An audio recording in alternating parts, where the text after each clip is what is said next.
Coming up is a 10-step guide to renting a great house, so stay tuned.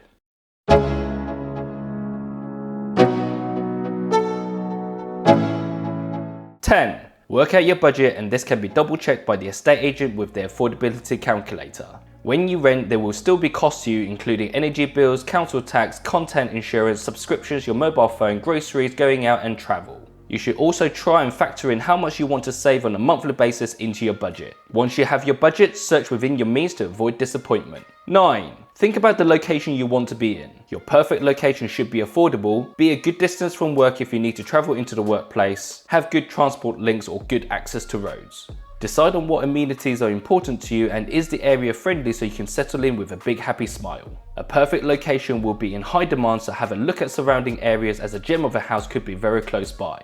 8. Decide whether you want to rent by yourself, with someone you know, with a group of friends, or house share with new people. If you decide to go it alone, then be prepared to bear all of the living costs, but you will enjoy a lot of personal space and time. If you decide to rent with people you know, then it's a great way to build on existing relationships. However, everyone has their bad habits, so be prepared. A house share arrangement will be most cost effective, but if you don't know these people, then go out for a coffee and see if your personalities get on. 7.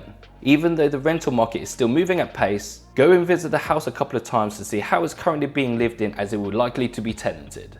Have a look to see if the house is structurally well maintained. You should request to see a copy of the energy performance certificate to understand the efficiency levels, the gas certificate and the electrical installation certificate. A sign of a well-maintained house will have certified documents with valid expiry dates. If a house is not being repaired appropriately, then it could be a sign of how well their service could be to you. You should also visit the local amenities during the day and night to see what is on offer, and once you are certain you get that warm feeling that you're good to go, to contact the estate agent and put in your rental offer. 6. Once your rental bid has been accepted by the estate agent or landlord, they will be responsible for drafting up the tenancy agreement. Make sure you get a rough timeline of when this will be completed so you can keep track of the progress. Whilst the document is being worked on, you'll be required to pay a holding deposit before you sign the tenancy agreement. A holding deposit is 1 week's rent and cannot exceed this legal limit. You will get your holding deposit back if the rental has been agreed to go ahead, as it becomes part of your tenancy deposit. Coming soon will be a series on how to rent an apartment. There will be some similarities with renting a house, but there will also be some big differences. So don't miss out by hitting the subscribe button to get notified. 5. Whilst the tenancy agreement is being drafted, the estate agent will also complete the vetting and references process. You should also have your driver's license, birth certificates, passport, ID cards, valid visa, or a biometric resident permit to prove you have the right to rent. Have your payslips and bank statements ready so they can check your source of income and previous home address. And contact your references so they can be prepared for the check when the estate agents call.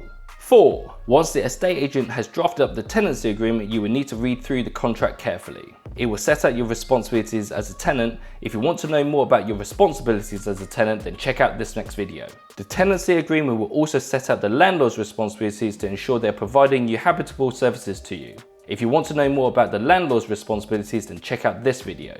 Links to both videos can be found in the description below. Sometimes there may be special conditions in the contract, so make sure you're entering into an agreement that works for you. 3. The tenancy deposit is payable to the estate agent or landlord during the period when you are signing the tenancy agreement. The tenancy deposit is 5 weeks rent where the annual rent is less than £50,000 and 6 weeks rent where the annual rent is more than £50,000 and cannot exceed this legal limit.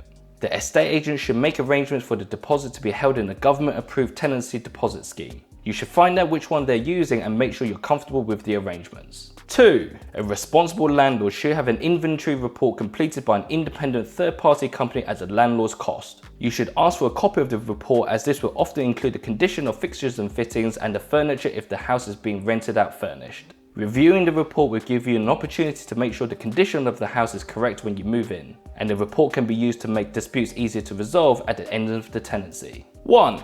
During this process, you should make sure the estate agent and landlord have a positive attitude and great communication skills. You should avoid any rogue landlords who are not complying with their legal responsibilities. Make sure you're confident the estate agent can support you if and when something needs attention from the landlord. In return, the estate agent and landlord will want confidence that you can be trusted to pay the rent on time, treat the house with respect, and be able to maintain a good relationship with you during the tenancy.